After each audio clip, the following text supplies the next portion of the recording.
Hello and welcome.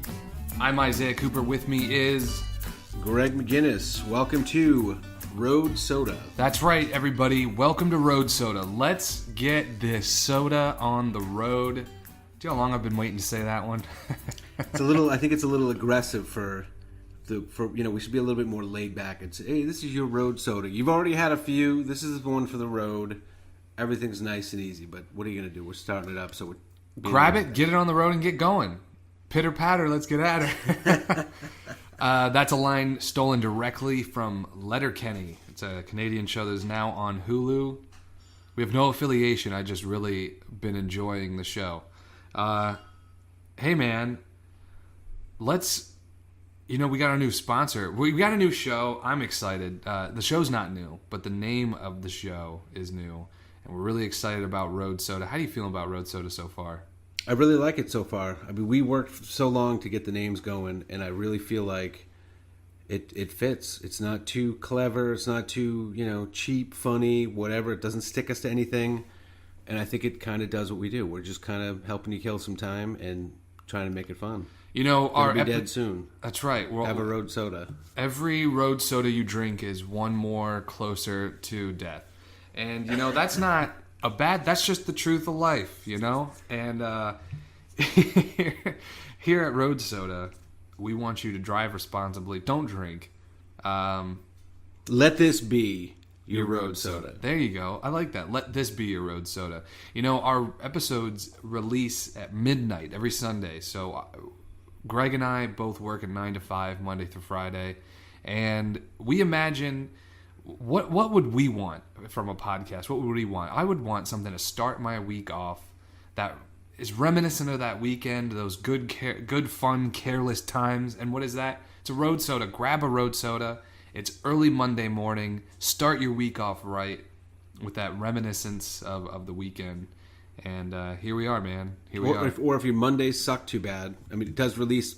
Is it midnight on Monday morning is when it is? Yes, midnight Monday morning. Yes, so you can't enjoy it with your Sunday coffee, but you can, if you choose, make it your road soda on the way to Monday. And I would have to say, if you actually are having a road soda on the way to work on Monday, you should get some help, because that's not the way to do it. You might want to rethink a lot of things. Life choices in general are not your thing. Get some help. Get some help, and not from us. We are terribly unqualified. Now, we do have... our new sponsor, because for some reason our last sponsor, we seem to have they also they were one shot, one off kind of thing. But you know what? We got people knocking at the door, and that brings us to our newest sponsor. That is Circle Place.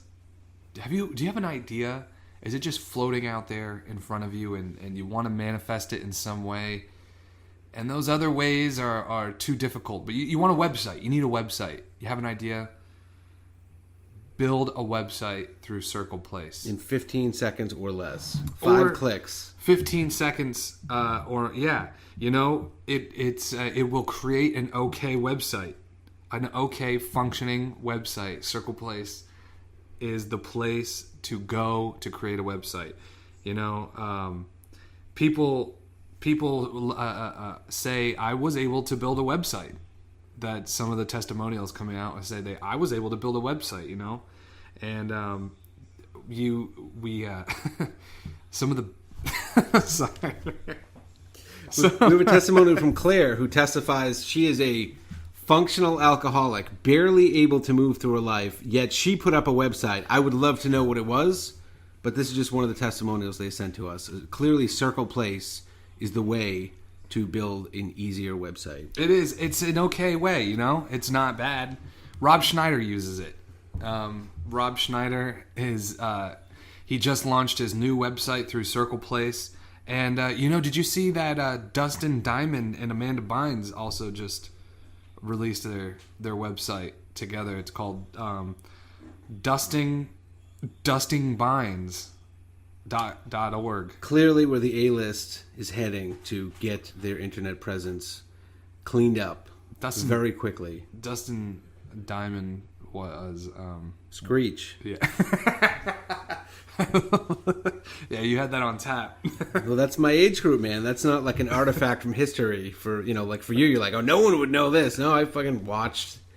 It's 100 episodes for mostly for Kelly, but what do you do? What is Vanilla Ice's real name? God, I knew it. He's like a dirt biking punk dude from like Florida, like a rich kid that like Vanilla Ice. Vanilla Ice. Yeah.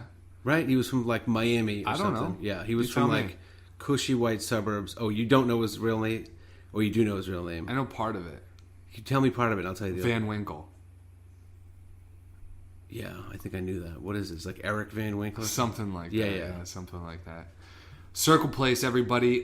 A place. You look at them at Circle Place and you go, "What's your angle?"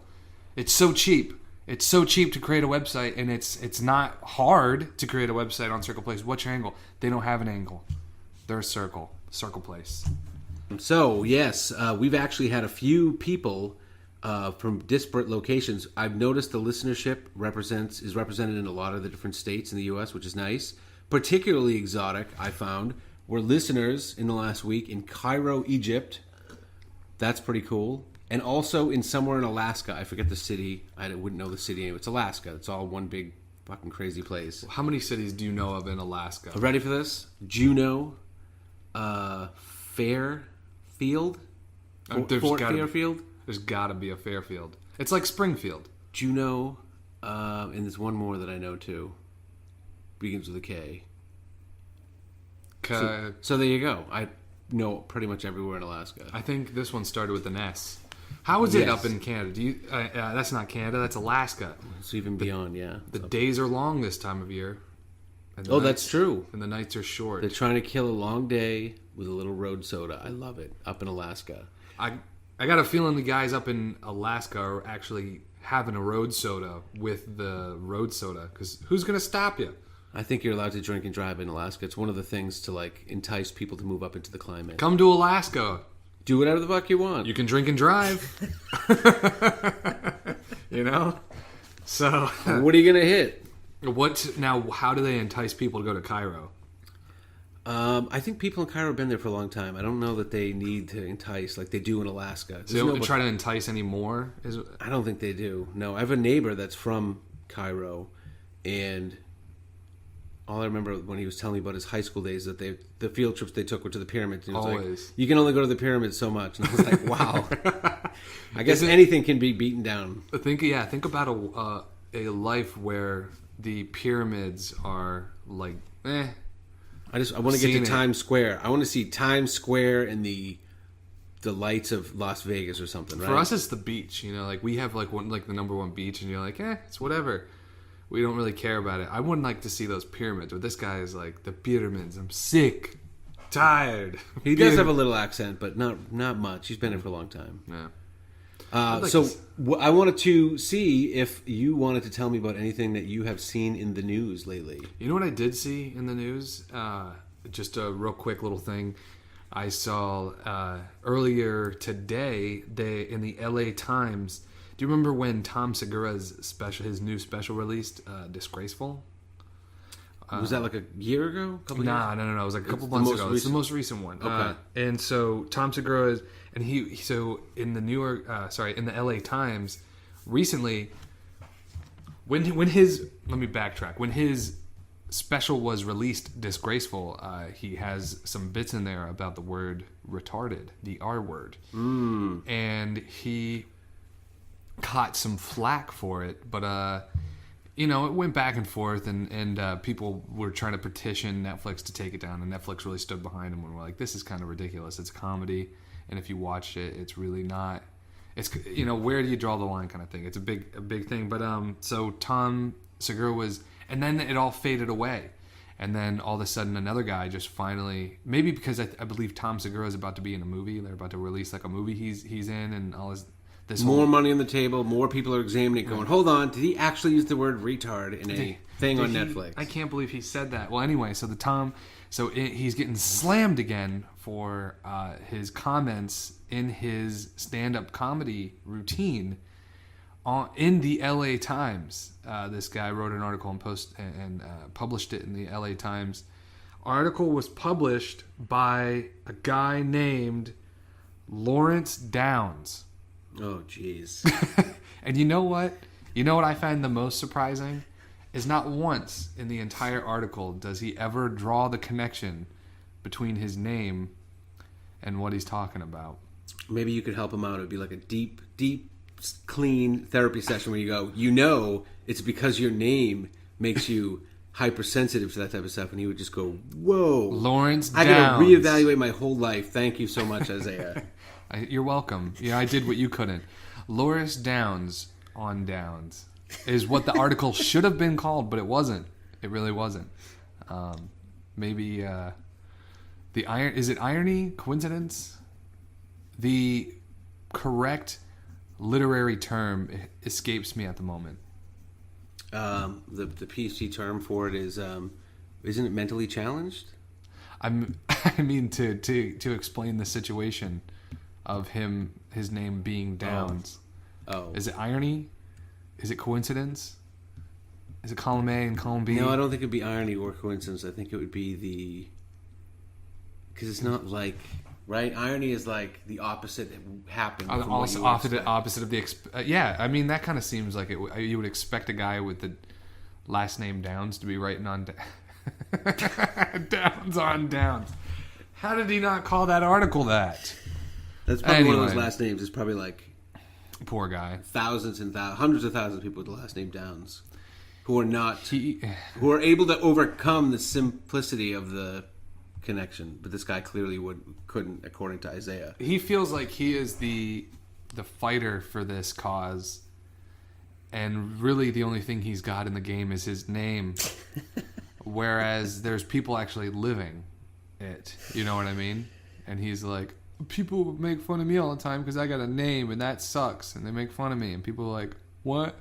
You know, it's really hard because you can't. PC culture is what it is. There are a lot of people that are just hangers on being dicks, but there's a lot of people that, they're really incensed by this stuff. It's hard for me to understand why Tom Segura would be getting a hard time about using the word because it's been around. We're older people, and it was kind of so, But look at the Me Too thing right now. Like a guy like Harvey Weinstein is like, hey, you're talking to me now. 20 years ago, I could grab whatever I wanted. The president is saying he grabs him by the pussy. I could do what I want. Right. And they're like, no, you're going to get arrested for, sexually. What do they call it? Harassment? I don't know. It's like. What's the statute of limitations? It's almost like blackmail or like racketeering or whatever. Like sexual predatory practices or something. I don't know. I don't know, but it's anybody. There's so many people out there that there's someone who will be offended by something. There's a person for everything when it comes to an offense. So and also, it's kind of a cynical way to look at it. It's really more, I think, that there are people that you have a certain malady out there, and there's a bunch of people that don't give a shit about it to the point where they're like, "Fuck you, I don't care. I'm calling it what I want." They're the Redskins. You're the retard. Ooh. That's how they're going to do it. And there's just people out there like that. You're just going to have to deal with it. You really got to back up here. I'm feeling a little triggered. I don't really need. I can't continue this Road Soda podcast. So what about you? You have what's been going on in the news? Tell me about the news. I didn't have a lot of stuff. Recently, I got a couple of little bits, but first off, today was the last day of Wimbledon. Do you know that Wimbledon wrapped up today?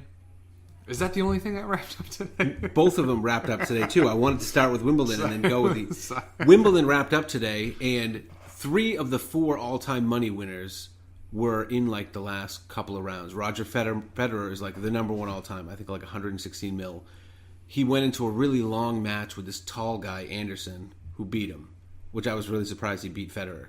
Then Anderson went on to an insanely long match with the next guy, this guy Eisner. So...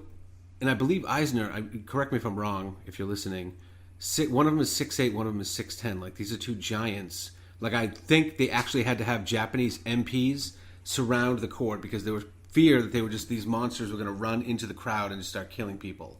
That's how tall these guys are. They went and had some really long match. Are you a tennis guy at all? No. You know how it works. So, you have to win 6 games to win a set. And then it's best of 5 sets on the men's side. So a game of tennis it could be as short as 4 points. It could. Sometimes they go long because the way the scoring works, if you have to win by 2 is a big crux of tennis. So that's what you have is I'm up by 1, then you take it back. Then I'm up by 1 again, then you take it back. Now you're up by 1, then I take it back. So some of the games can go long with the points. But, I mean, a game of tennis is going to be, like a game is going to be like 5 to 10 minutes. And a set is going to be like 6-4, 6-3, 6-2, 6-1, 8 to 10, 12 games tops for a set. The worst you can do, actually, is 7-6. Because once it gets to 7-6, you do a little tiebreaker thing to just wrap that set up. But you can't do that on the 5th set. So these guys played... 30 games, right? Which maybe is like 2.5 hours, something like that. Then the last set went, because you have to win by 2, no matter how many games it goes to, instead of 7-6, which is the normal max, the guy, Anderson, beat this guy Eisner 26-24. They played 50 games of tennis in the last set, which is crazy. I remember being at work on Thursday. The game started when people that worked in the office were not even at work yet. They were watching on TV. They came in, and now it's like 3 o'clock in the afternoon our time, and they're still playing. And they finally, it was a 6.5-hour tennis match.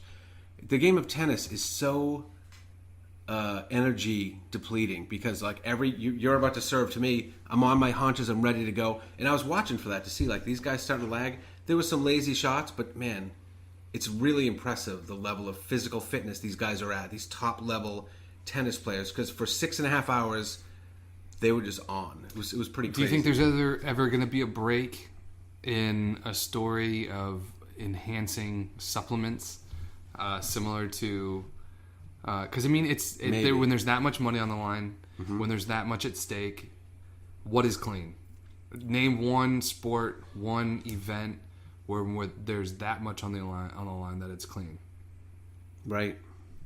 I mean, that's not the last thing I haven't heard... it's untouched at this point, and I think it's just because it hasn't broke. No one's come forward. Well, they get tested and stuff in tennis, but I haven't heard a lot of stories. Testing doesn't stop anything. Testing doesn't. You just, They need to kill a couple of major tennis stars to let them know we're not fucking around. Just to make sure we're going to clear all the skeletons out of the closet. Mm-hmm. I'm with you. I think we should just pick a couple of random names, kill them, and get everyone to pucker up and stop doing what they're doing. Stop. Oh, I don't care. You know what I think they should do? I think it should be known that they all do it. You can't, because then kids want to do it, and it'll fuck with kids if kids start taking shit. You can't. If you're a 40-year-old guy and you want to make an extra $20 million, you're right. I don't care, but when it gets out to the kids, it's not good. You don't want the kids taking stuff like that. That's really what it's all about. Imagine if your kid was just right now repping 250 24 times. He'd be out there roaming the gridiron. Have you seen that kid? Dragging his knuckles. There's a kid that's like an internet phenom. He's like this little Eastern European kid, I think, and he's like ripped. He's like young. He's not even old enough where you should be lifting weights because your skeleton and your muscles are still growing. Tell it to that kid. He's just a freak. It's like, wow, that's great, kid, that you have an 8-pack when you're 9. Mm-hmm. Where are you going to go with that? You're just like... all the way to the top. All the way to the top of the freak ladder. He's going to beat his way to the top, man. You can't stop it. He doesn't even care anyway. He's in the gym for like 7 hours a day. He doesn't no idea what the hell's going on. No, wait. So that tennis match went so long, they had another one after that got pushed back because they ran into darkness, and it picked back up on Saturday. That was Nadal, who's the 3rd all-time money guy. So Federer's number 1. Dojovic is a something Eastern European guy. He's been playing forever. You know Dojovic. No. He's big. All-time in tennis winnings, Federer has won 116 million. I mean, obviously the guys that played 20 years ago are not making what the guys are making now. Federer's 116. Dojovic is 111, like right on his heels. Rafael Nadal, he's a pretty big Spanish tennis player. 100 million. Those 3 guys. You jump down the list there, you're talking about guys from like 20 years ago. Like Pete Sampras was one of my favorites. He was number 1 when I was in high school. His all-time money earnings were like 44 million or something. So you're like big in tennis. Like, no, you're like rambling off 100% more names than I could. I do play tennis, and I do love... There's certain things about the game of tennis that I do love. I was just talking about the money list because I thought it was crazy that Dojovic wasn't supposed to be there now. He's kind of on the twilight. Federer is like the best guy of all time, according to a lot of accounts. They expect him to be there. He actually lost in the quarter to this guy I was telling you about. Then that guy went on into the semis and beat Eisner to go to the final. And the next match was Nadal playing... I don't remember the other guy's name. I don't give a shit. Oh, actually, no. He beat Nadal. So Nadal was out, and Was it Dojovic? Dojovic beat. I'm sorry. Dojovic beat Nadal, and Anderson beat Eisner. So it was Anderson versus Dojovic. Einhorn is Einhorn. Finkel is Einhorn. So then they played today. After all this, there was like several. My whole gist. I know I went a little long. My whole gist with those was that all three of those games went wicked long because these guys can serve so well. The other guy can't do shit about it. So he serves and wins his game. Then the other guy serves, and they're so pinpoint. It's like 100 miles an hour, and the ball just barely gets like a CH of the corner, and they got to give it to him. They have like replay. What's a CH? A CH is a very technical measurement that I don't really want to get into. I'll tell you when you're older. So this guy serves and wins his game. Then this guy serves and he wins his game, and they go back and forth. That's the only way you can get to those long games. Is that the service is just getting so ridiculous. So they're really good. But then the final was today, and Dojovic, who maybe moves a little closer to being number one all time in the money, kicked Anderson's ass. He did it in straight sets. Anderson's the giant. The giant. I don't know if he's the 6'10 or the 6'8, but he's one of those giant. Guys.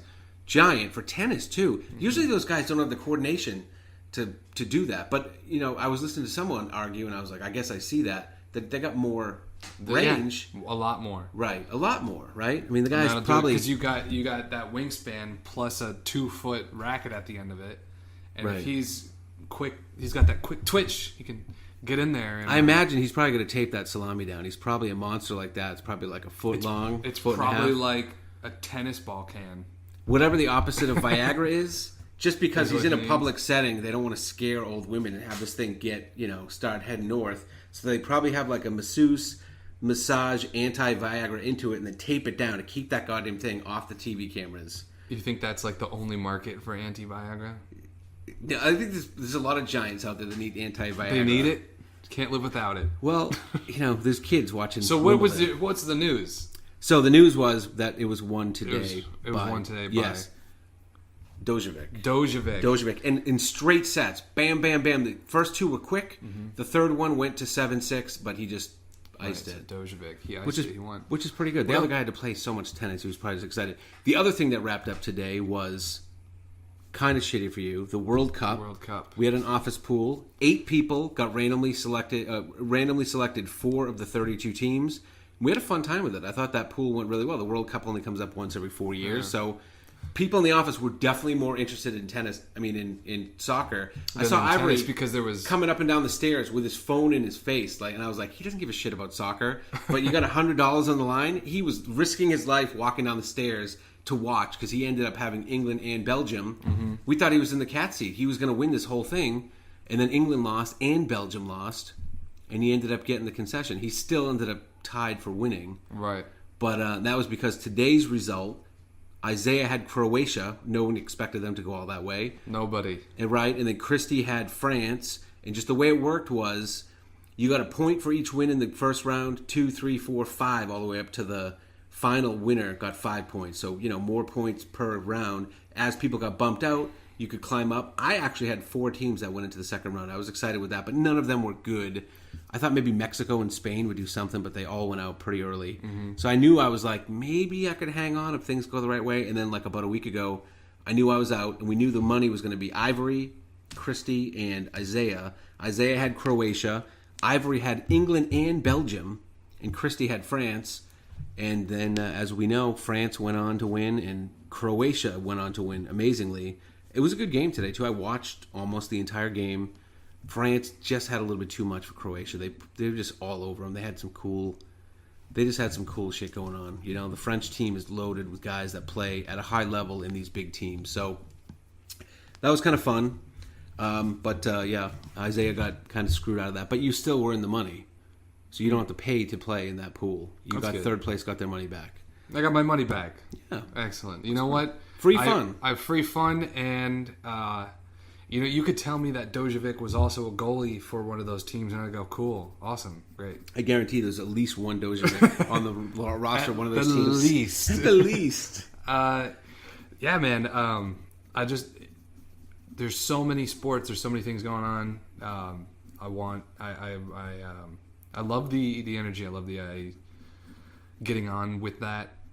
Man, I'm losing my whole train of thought here. I love the intensity, the the camaraderie that it builds of watching the sports and watching these sporting events. But for the whole thing, like I didn't follow any of the World Cup. I was just like, every once in a while you'd be like, hey, here's the list, and I'd be like, cool. It just was not where my mind was at the time. But I think do we have anything else on the? Well, so I do have two really quick stories. One was we had talked over the weekend about. I saw an article that kind of made me laugh. Maybe it's a little morbid. An IKEA dog water bowl, like it's got it suspends the water up over the dog bowl so you can go on vacation. Your dog can get water. Was somehow killing dogs. I don't understand how that worked. They had to recall this water bowl, this watering system. Wasn't it maybe like it was like they were getting suction? their head stuck. It was like a suction. Oh, I was joking about the suction thing. I was joking. It's like a gravity bong type of thing, whereas the water that's in the bowl goes down because they're drinking it. It somehow releases that exact amount of water, so the water bowl is always full until that big reservoir is there. But the dogs were actually sticking their heads up in the container for some reason, and then getting stuck or drowning or who. I don't know. Maybe it's just those real go-getter dogs that are like, I need to drink this till it's gone, and I won't stop. Yeah, my first comment was that when we were talking about it was that I think it's probably thinning the herd for dumb dogs, and I think they should rename that. I don't know, like the what do you call it? The Darwin test, the Darwin dog test, the dog Darwin test. The dumb dog weeder outer. The dumb dog weeder outer. If your dog can't survive this, you don't want to be caught with the goddamn thing anyway. That was your thing. That's what you said to me. Is that the dumb dog weeder outer? Which is it's the dumb dog weeder outer is what they should. IKEA just retracted the entire. They recalled the product just to put new labels on it and put it back out. And probably just said if you have a dumb dog, do not buy the IKEA. Or do. Gravity water bong thing. Or do. Just know what you're doing going in. He may be dead when you come home. Those disclaimers, they're not liable. What, anything else? One other story was, this was kind of a crazy story, I think. And I think it happened in, not Florida for once. Can we present it like this? Like, hey, Izzy, did you hear about that story? Did you hear about that story on the news the other day? Listen to this. You're not going to believe this. You're not going to believe this. You are not going to believe this. What happened? Tell me about this story. A 92-year-old lady shot her own kid. Uh-oh. Because she shot him with a gun. Because he was trying to put her in a home at 92. Now, her son was not 43. He was like 70-something. Not only did she shoot him and kill him, she turned the gun also on the girlfriend. I guess they both had kind of said they were going to do an intervention. We're going to put grandma in the home because she's so ornery. Shoots her own son fatally, turns the gun on the girlfriend. Who knows how young the girlfriend is? I mean, if he's got money, she could be anywhere from 18 to 72. Right. I'm guessing she was probably fairly old. She wrestles the gun out of the 92-year-old lady's hand so she doesn't get shot. The lady has another gun she goes for just to wrestle that one out of her hand. So she had gats on deck. Multiple guns. Maybe she had like the varicose vein thing and she pulled that down and she just had the gun like in there. She didn't need a holster, but that thing has got some compression to it. She maybe had the gun like up on the inner thigh or so. I don't know. She had multiple guns. She killed her own son. You got to look the picture up. She looks like the meanest old damn lady ever. The picture is not if there's any reason why you shouldn't be put in an old person home, it's firearms proficiency.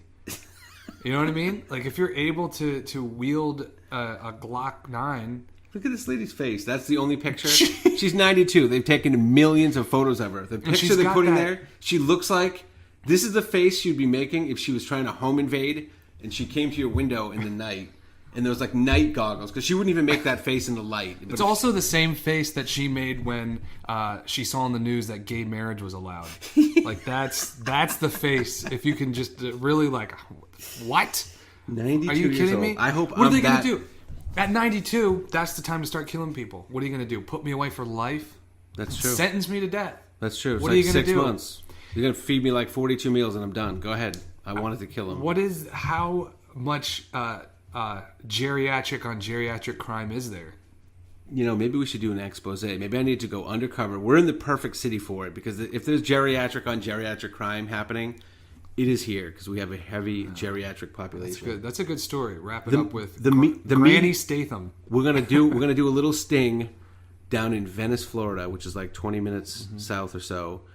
The median age in Venice. Guess. Give me your guess. The median. Not add everyone up and divide by how many. Not the average. Just here's a row. There's one direct in the middle. Yes. There's 100 people. What's the 50th age in Venice? This means literally half the people are older than this, half are younger than this. 64. 69. That's insane, even if it's 64, but 69, that means literally half the people in an entire town are north of 69 years old. Yeah. You can tell when you pull off the highway in Venice, you're immediately doing like 17 everywhere.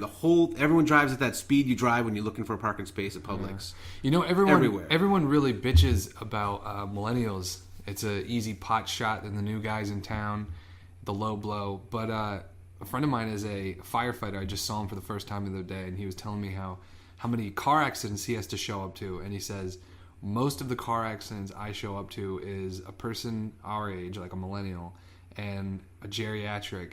And they're always like, you came out of nowhere. And I was like, I was parked. What do you... I was parked. That's kind of a deal closer. You know? I was in a store and I came out and you still had your foot on the gas. This was mostly your fault, lady. I was in the kitty litter aisle.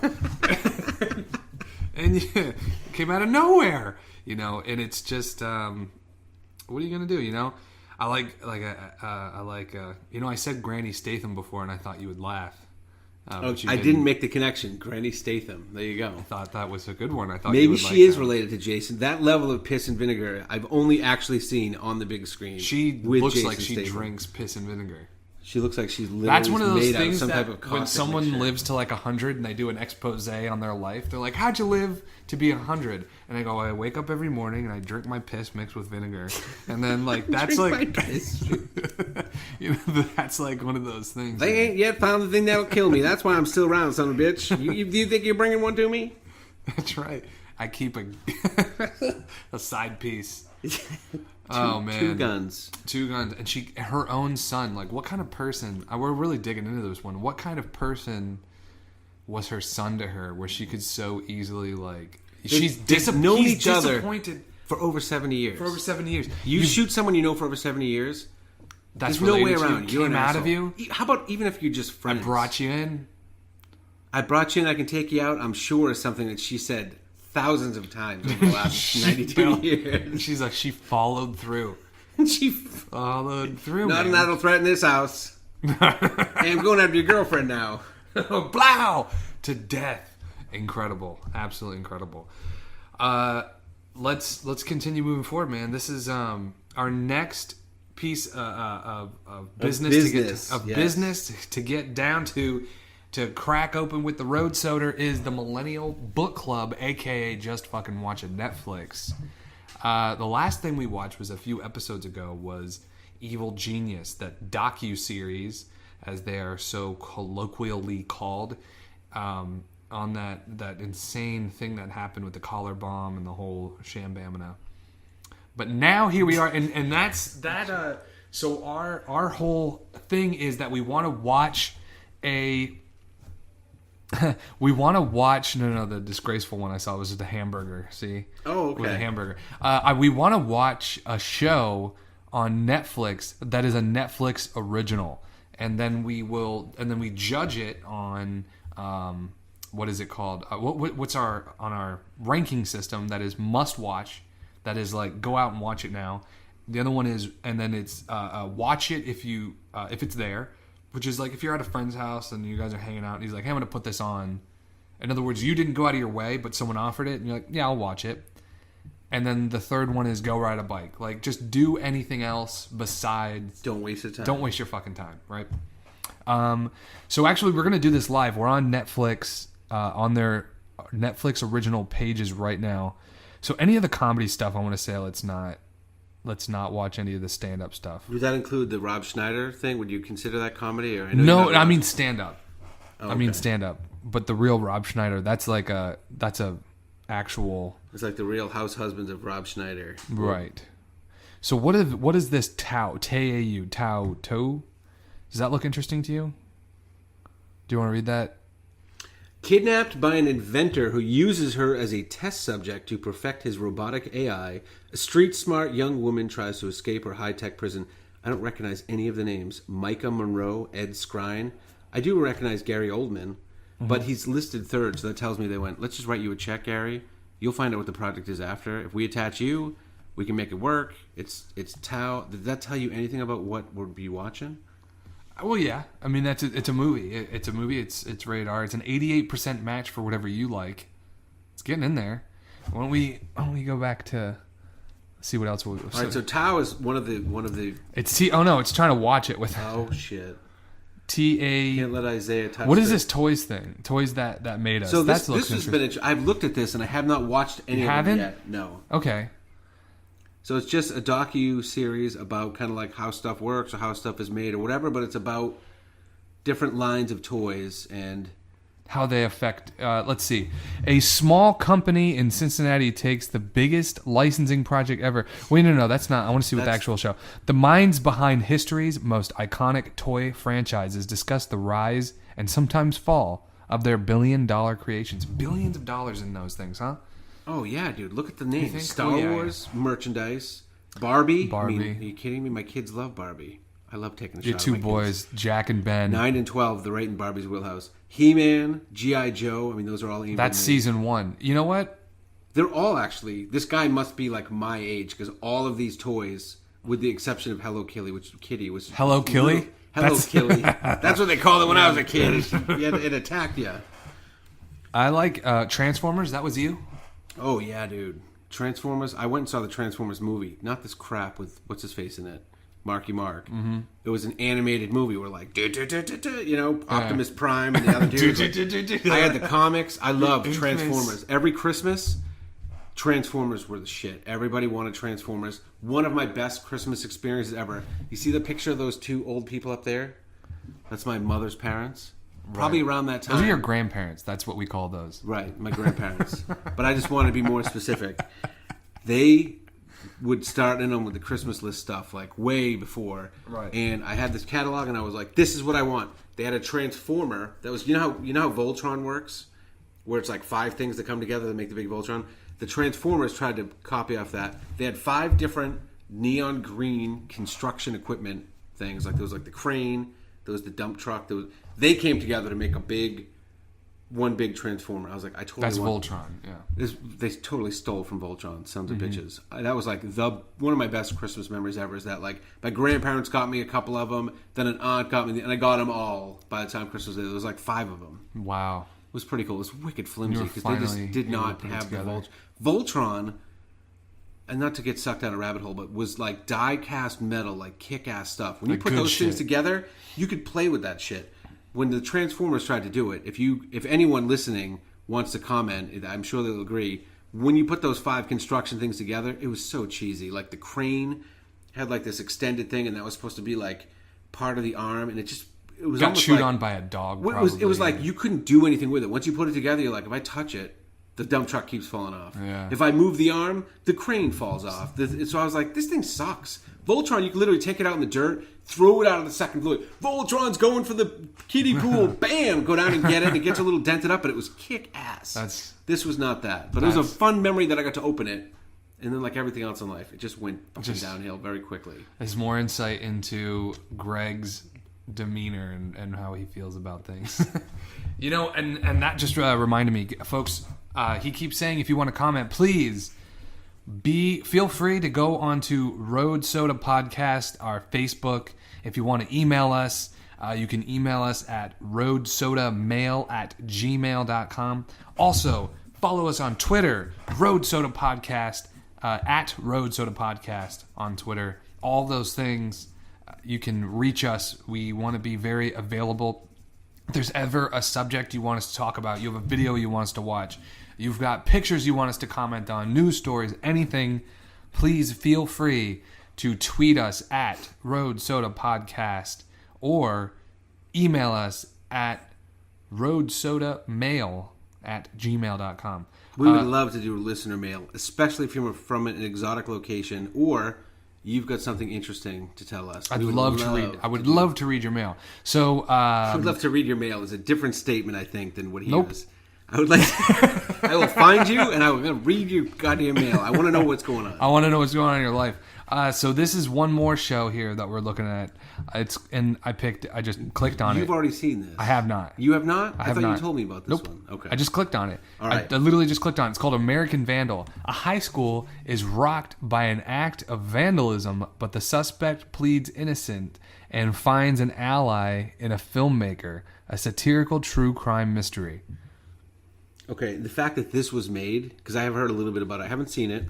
The fact that this was made is Reasons the Terrorists Hate Us, number 69.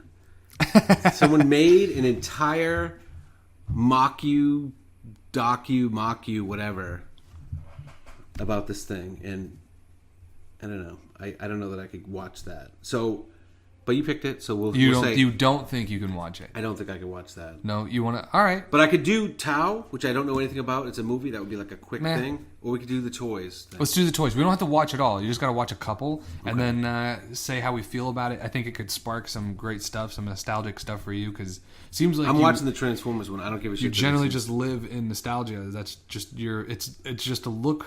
and a search for nostalgia is Greg's. All right, so now that you said that, I do get... There's a certain part of my brain that sometimes gets scratched by a certain thing, and I want to understand it more. So I swear to God, this happened to me out of nowhere this weekend, and I'm just going with it, trying to figure it out.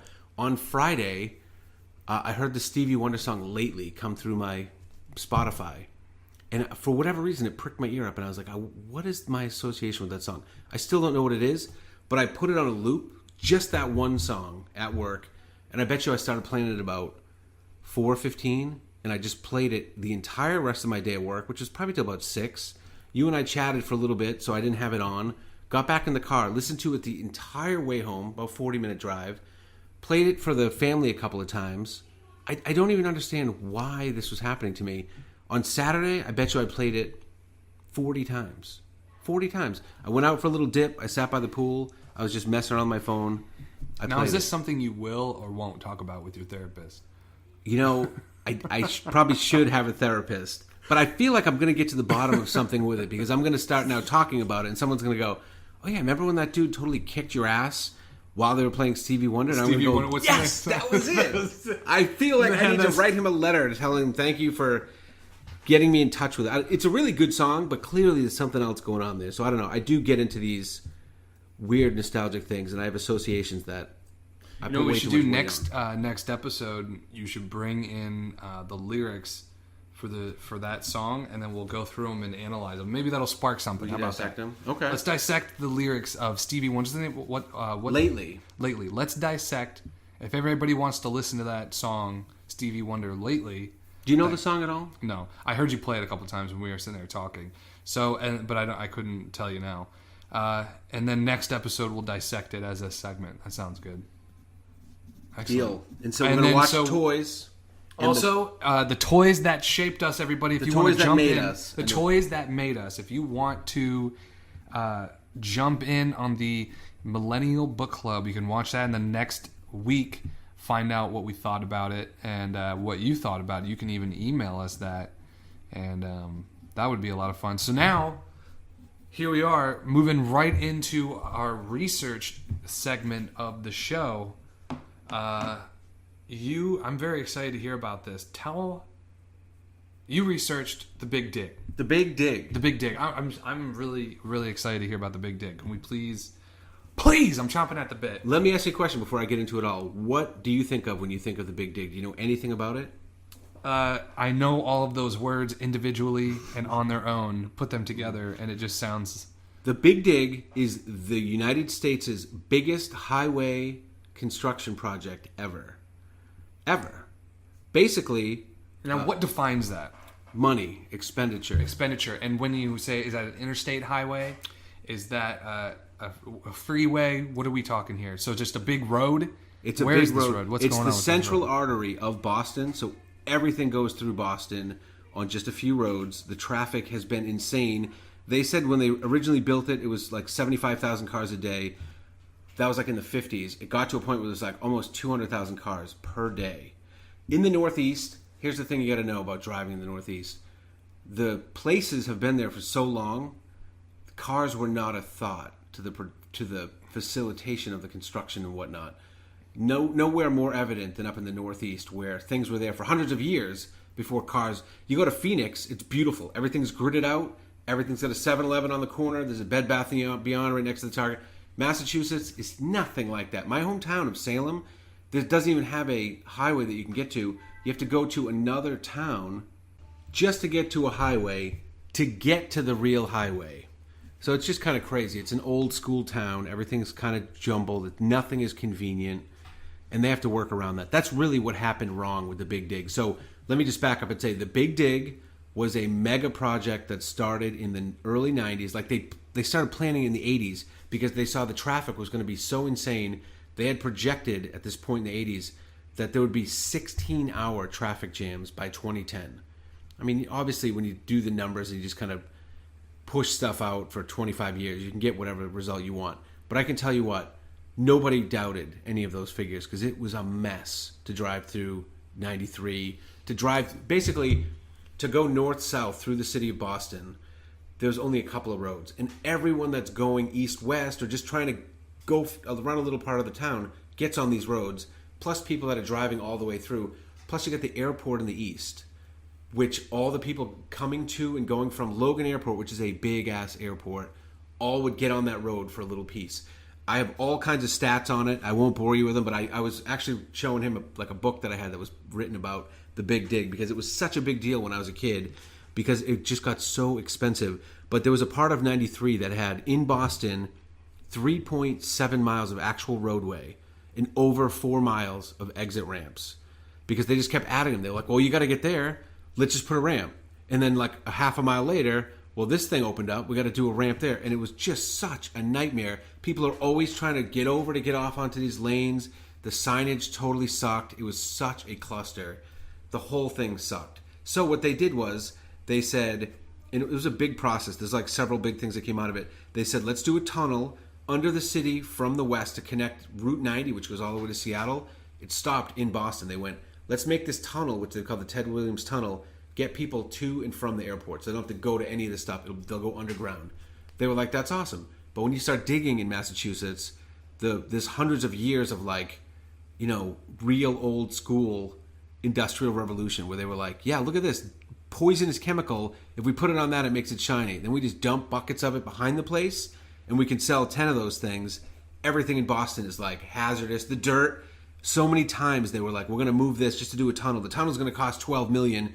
It's going to cost $112 million to take the dirt out and like remove the worst of the heaviest metals. Or like they had this island out in the harbor that they started dumping dirt on because they were like, no one's even going to check that if we can get around.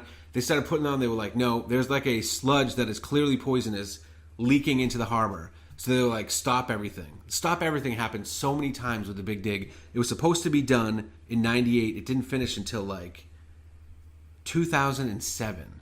The original cost for this thing was supposed to be like $2.5 billion. It was already going to be the biggest project ever.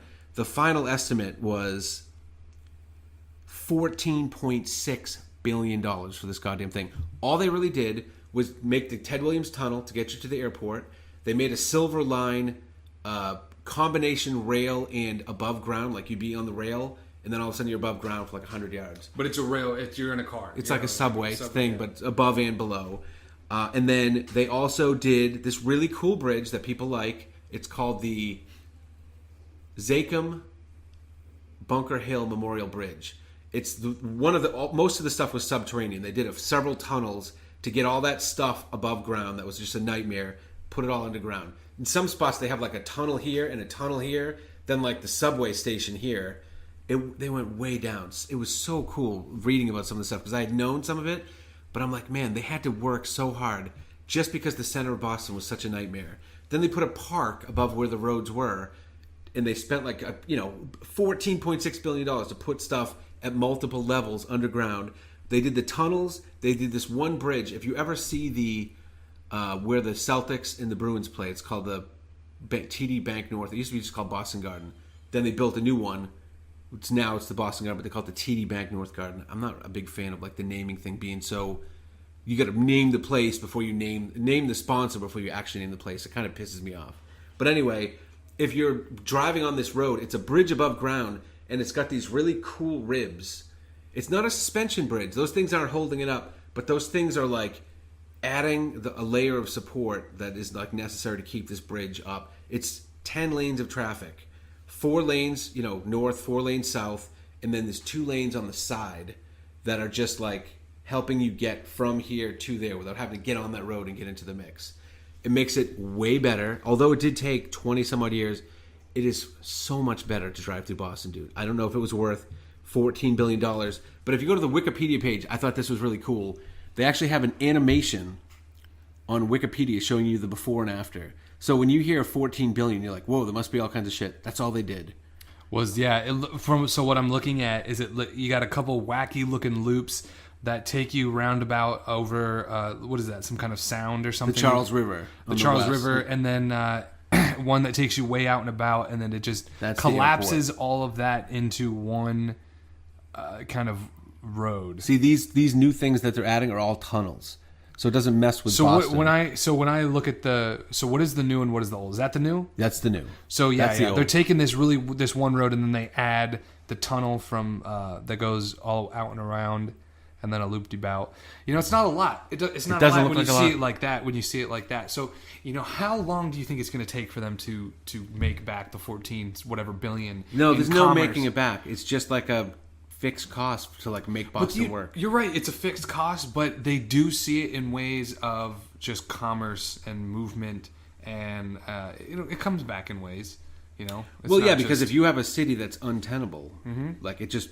Nobody's happy, Right. Boston drivers are already well known for being not happy people. You know what I mean? And this was just absolutely needed, or else Boston would have been like, fisticuffs, literally parked cars. More than it already is. I'm thinking more like it would be catastrophic, like Walking Dead type traffic, and everyone is just fighting it out in the streets. Like Monday when you morning, leave for Tuesday work, morning. you also leave. You have your tent in your back because you never know. You never know. You never know when you're going to just camp out. Your sleeping bag, bring it with you to work. How now when they were doing this dig, besides like nuclear, like chemical sludge from the industrial area, and they didn't care, and they're like they have the byproduct from their tanneries, and they're just bearing it because they don't give a shit. They have no concept of the environment. Was there anything more significant found, like the bones from something, or like there were a couple of times that it was stopped. What kind of thing? Like what kind of more interesting besides just what else did they? So I mean, the major considerations, if you kind of step back, were they had to take a lot of people's property, just because they were going to move stuff and they were going to tunnel under or whatever. So a lot of people's property was just, what do they call it, eminent domain. Obviously, nobody is happy with that, especially in Boston. This is not out in the middle of nowhere between Colorado and Kansas. This is like Boston property. Either someone has lived there for a long time, or it's a business that's worth a lot of money, and they give you a small fraction of it, and they're like, sorry, we got to go around and go through your property. There was also a lot of stuff like we found Indian heads here, or there may be bones there, so you got to stop what you're doing. The money was just out of control with all the spending on so many different levels. But really the biggest thing over and over was the environmental impact of digging this crap up. Because you have so many layers of earlier modes of transportation that you have to work around. And then there's power lines that were built in the 50s to run alongside this. Then they went, we don't use that anymore. We just put a bunch of dirt on it. Then we went this way and there's power lines.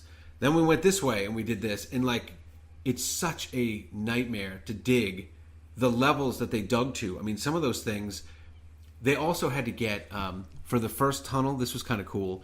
The tunnel was built in like 12 pieces. It's one of the longer tunnels. I think it's like 1,500 feet under that part of the sound going to the airport. They had a foundry in Baltimore made these huge boxes, and then the boxes fit together, and then they had welders go into the boxes once it was put underwater, and they cut it out and fit everything together, and then they built the road tunnel inside these huge metal. So they're huge, dude. They show pictures of like, this is the size of it, and there's like a guy like welding, removing rivets or whatever. They had to put them on like these barges, dragged them up from Baltimore up. It's only 12 of them that span this huge area. Wow. They're just these you can't even imagine the scope of a thing like that. How do you make... You can... Anything that you're looking at now, there's a mold. You're like... You pour metal in, it's like a waffle. Yeah, but you for heat a it, mold you take for it out. that, it's got to be bigger than that. And how do you make that? How big would that thing be to make that? Yeah, I don't even know how they must put big sheets together and just have some type of welding. Anything that was done underwater for the tunnels was a nightmare because the water was treacherously terrible, and it was like dark. They were going down so far under, so like they spent a lot of money piping. Like they had to come up with ways to like do a big underwater welding project. They had to expand the thinking on certain topics like that. They kept coming up, and they were like, well, we could put a second wetsuit on the guy and just pump like warm water into it to keep him down there for like an extra 45 minutes. And he's just trying to weld these big 12 sections together. There's like 40 guys. How much does shit like that cost? The money. And then I can remember just in my childhood, my final thought on it, when I think about the Big Dig, we all listen to our parents complain, oh my God, now it's $5 million. Because the paper would be like, splash in on the headlines, anything came up. Now it's $7 billion. And they're like, and it still sucks driving in Boston because they're doing the construction. So like all kinds of detours, everything's backed off. And I remember one of the things was I was going to this was when it was still the Boston Garden before it became the TD Bank North. They just kind of moved it a little bit. And I remember that I was sitting in traffic for like an extended period, like 40 minutes. And I'm looking into a construction zone, which was the cause of the traffic.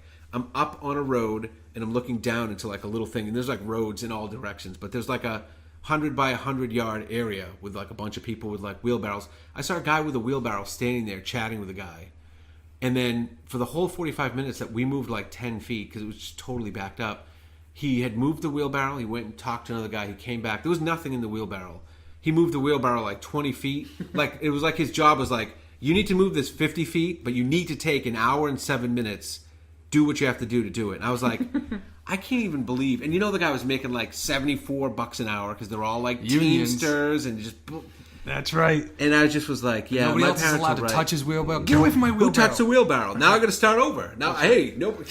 I quit. I'm on strike. I was just like, this is the worst project ever. But now when I go back to visit, that bridge, the Zakim Bridge, is a really cool... It looks cool. It's got these big white ribs that are like...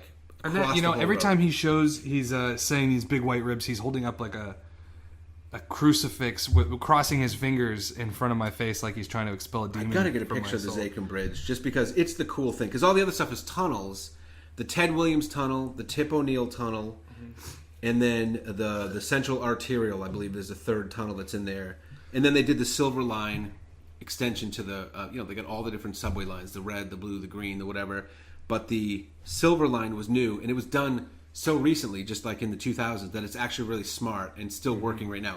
In 30 years, they'll be like, the Silver Line doesn't take flying cars into possibility. It's so stupid. It doesn't even go where you want to go. Right now, we're like, it's great. Yeah. So that's the Zakim Bridge. Oh, okay. Yeah, it's like look See wishbones. They're big wishbones. Yeah, but you like, see the white things. Like that's what you see when you look from afar. You see the big pilings, but you also see a million. It's like the Skyway Bridge. If anyone's seen a Skyway Bridge, it is kind of before. like the Skyway Bridge. It's a suspension bridge in its finest. So that's the Big Dig. I did a little bit of research. Visit into Boston it for not just our historic red brick. So much history has happened here in our red brick architecture, but for our transportation infrastructure. They fixed the traffic. You can go to Boston now. There's It's still not traffic. a total nightmare. But it's not like it was. It's not like so it was. much better now. And I'm sure that's what people will be saying. There's millennials who are now driving and they're like, this sucks. And then all their parents are like, it's not like it was. It's not like it was. Gas was also $5 a gallon. And then so let's use that to jump right into the Georgia Guidestones. This is something I don't remember. I don't know exactly how I discovered the Georgia Guidestones, but I know that I was in Georgia and I ended up reading about it. I was at my sister's house and I believe I just read like the Wikipedia page on it, if I remember correctly. But I never actually went and saw them. Now, You still haven't to this day. I've never seen them in person. No. Okay. I've never seen the Georgia Guidestones in person. But where they are located, it's like an hour outside of... it's more like 2 hours outside of... Atlanta. Sorry, Atlanta. North, Georgia. west, south. So, I can tell Is you... it near Rome? No. So the monument stands at an elevation of 750 feet above sea level, about 90 miles east of Atlanta, 45 miles from Athens, and 9 miles north of the center of the city of Elberton. So the story starts in 1979. Try not to read ahead, man. Oh, my bad. I didn't know what we're talking about. So you'll see. Yeah. This is like hillbilly Stonehenge, is what we're talking about here. Or people, yeah. If you wanna take it all the way down to hillbilly, it's just American. I'm just trying to give some people some little context, so now they can absorb. This is what people consider it is Stonehenge. American Stonehenge is what people call it. Stonehenge, y'all. Stonehenge, y'all. Let's go down there to Stonehenge and take a look at people think it was aliens. Wasn't no damn alien. My cousin Terry. He worked for the Granite goddamn company. So it all starts in 1979 when a guy by the name Robert Christian, I think it was Robert C. Christian or something like that, and he shows up at the Elberton Granite Company and he says, "I want to have a monument constructed, and I'm looking to get quotes on it. Can you help me quote it?" And so he lays out this whole thing to the company, and it's outrageous. What he's asking is a little off color for them in their beliefs and whatnot, but also they're just a little strange. He doesn't know why he wants to do it. So what the guys, I believe it was the owner of the Elberton Granite Company and maybe like a vice president or whatever, met with this guy. And they're the only two people that ever saw him. And when they met with him, he gives the whole schematics and everything. And the guys, they go back and they get a quote. And they're like, you know what, let's quote this shit higher than we think he can pay because we don't want to do it. And we think it's just goofy. We think he's goofing. And we don't want him to do it, right? Because it's granite. They go, all right, what kind of job is this? You got to give me some type of focus. Like, is it like parking lot stones? Are we going to be... And they're like, no, this fucking guy wants to do like some art thing up in the woods. And the woods. I can imagine where the conversation... They're like, so what are we going to do? And they're like, you know what? Let's tell him like the slabs of granite are like too heavy. Let's tell him we're going to have to get some new tools for this. We're going to have to like reinvent some shit. 500,000. Why not? Let's tell him. And they go, well, it's going to cost something like, I don't know, they're like counting, carrying the one, doing all this stuff, and they just pull a number out of the air. 500,000. And the guy's like, okay, let's do it. So right there. I know how these type of sales negotiations go. The guy goes, if I was going to tell you about $500,000, how it... Well, that's expensive. Well, guess what? It's only going north from there. There's another 125. That's exactly. Now it's to a grand total, and you are robbing me. You're robbing me at $725,000. Like, it's not. Yeah. So this guy he actually bought, I believe it's like 10 acres of land from a farmer east of Elberton, Georgia, and the guy, not only did he buy it, but he gave him grazing rights. So it's like he bought it, but it's still the guy's property. Like what else would the guy be using? You just have to pay the taxes on it. Your cows can still eat the grass. He's like, I just want to put this shit up on it, and I want to put a parking lot there. So and this guy too was probably like, now you want a what now? You want a what? You want to give me a shitload of money? Hey man, I don't think I'm the type of guy you're looking for. No, I just want to give you a bunch of money. He's like, are you sure? Oh man, with the granite, I got to talk to someone about this, man. Now when this guy Robert C. Christian was asked, he's like, so why do you want to do this? Like, what's the whole thing on this, And he's like, well, first of all, Robert C. Christian is my pseudonym. That's not my real name. You're never going to know my real name, and you're never going to tell anybody about me. My name is L. Ron Christian. L. Ron Christian, exactly. Well, they're like, well, why do you want to build this? And he's like, look, and this, by the way, it's the Elberton Granite Finishing Company. He says, I represent a small group of loyal Americans, and they are the ones backing this. I'm just the head person for this, and we want to have it built. So what they do is we're talking the Klan. This is the Klan. Sure, it's the Klan, man. So what they end up doing is they end up building. Now, if you want to look, we'll post up on. I want to have these episodes when they finally post to SoundCloud. Have them put on Facebook, and then we can add pictures. But if you want to Google, or you can look on our Facebook page for pictures of that go along with this episode. I'll put pictures of the monument up. Now, if you can imagine 4 big rectangle stones. and they're massive. Each one's is hundreds of thousands of the whole thing is like over 100,000 tons of granite. It's like 20 feet tall, and if you can imagine 4 rectangles standing up on end, kind of corner to corner with some space between them, almost making like an X. And then and then in the middle of that is a smaller rectangle pillar that goes up, like sort of in the middle of that X. And then on top is like a cap, another rectangle laid more perpendicular to the rest, laying flat on the top, right? Now, on the face of each one of the 4 stones is a message written in the 8 most common languages of the world.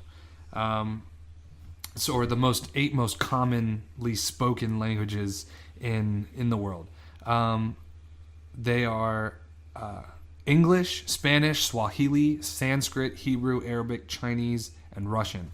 And then up on the top of the capstone, on each of the edges, are written some kind of message in Esperanto. Hieroglyphs. It's like in Egyptian hieroglyphs, Sanskrit, and Sumerian, or something else. Is another language up on the top of emoticons. They should update it and do it all in emoticons, because the aliens probably have Facebook and iPhones. They're gonna want to know. They got to keep this thing up to date. They got to, How tall did you say this is? It's about almost 20 feet tall. It's about 19 feet tall total. So the messages from top to bottom. Now, people, for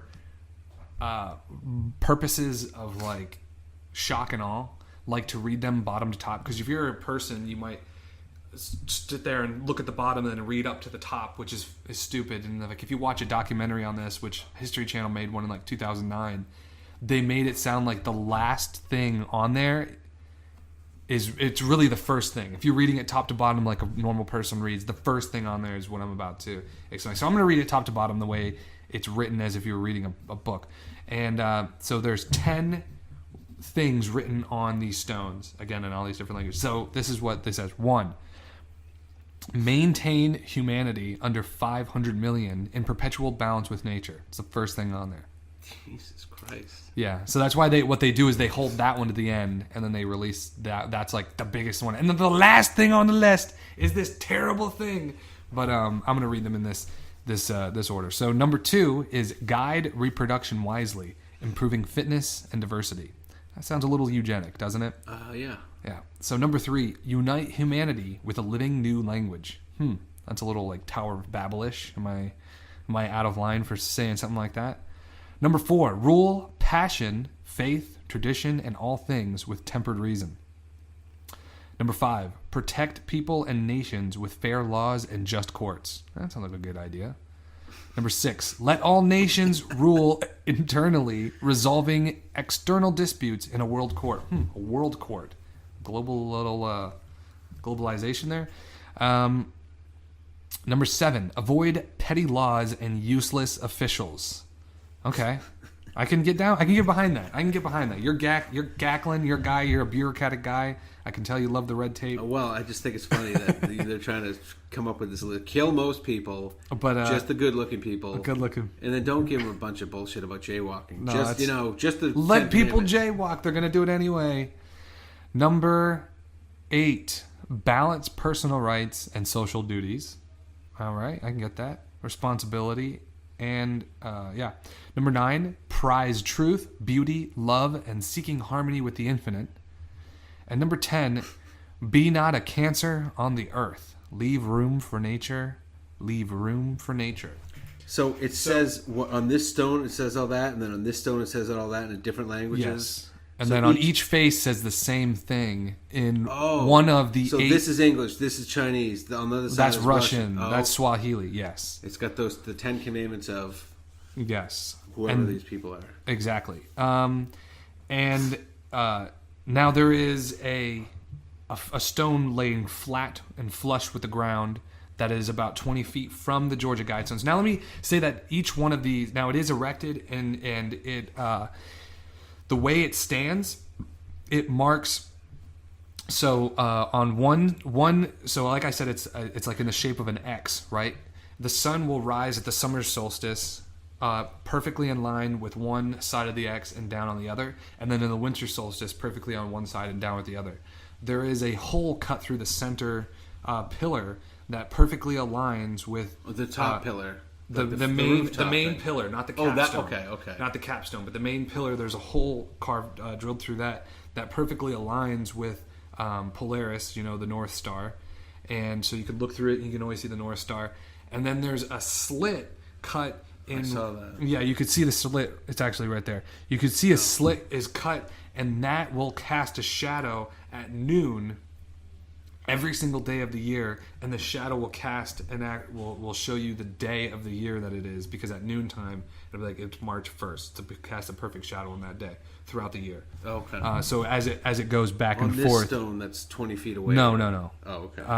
That's just so the stone that's laying flat and 20 feet away. I just wanted to tell you the precision of this thing before going on to the explanatory stone, which is laying face down. So the words that are written in Sanskrit and hieroglyphs along the edge says, "Let this be guide stones to an age of reason." That's what it says above. That's what it says up on the top, right? And then it gives all these explanations, the astrological features of it, the sponsors of the group, a small group of Americans who seek the age of reason. And then it says there's a time capsule placed 6 feet below this spot on blank, and then to be opened on blank, right? And then it says author, it says R.C. Christian, and then it says pseudonym. It's actually misspelled. There's so much to dig through on this. And I could lay it all out to you here, but I feel like we should really wrap this episode up right here. I want to leave you guys with a cliffhanger of this. This is what it is. Next time when we come back to this episode, I will wrap it up explaining to you who is R.C. Christian, who is this man, what are these guide stones, why are they here, 500 million, that seems a little harsh because guess what? There's a little more than 500 million people in the world. There's almost 500 million Americans at this point. There's it's like almost 300 million. Anyway. Yes, it's upwards of 300 to 350 What's the million. world population? Like 7 billion? It's getting up there. It's close to 7 billion. So all of that and more on episode 49 of Road Soda. Thank you so much, everybody, for joining us. I can't wait to have you back. Greg can't wait to have you back. So I can't wait to hear about how this turns out. Georgia Guidestones. Why? Why is this a thing? Who is R.C. Christian? It's a pseudonym? Why is it misspelled? We don't know, but we can find out next time on Road Soda. Thank you, everybody. Have a good day.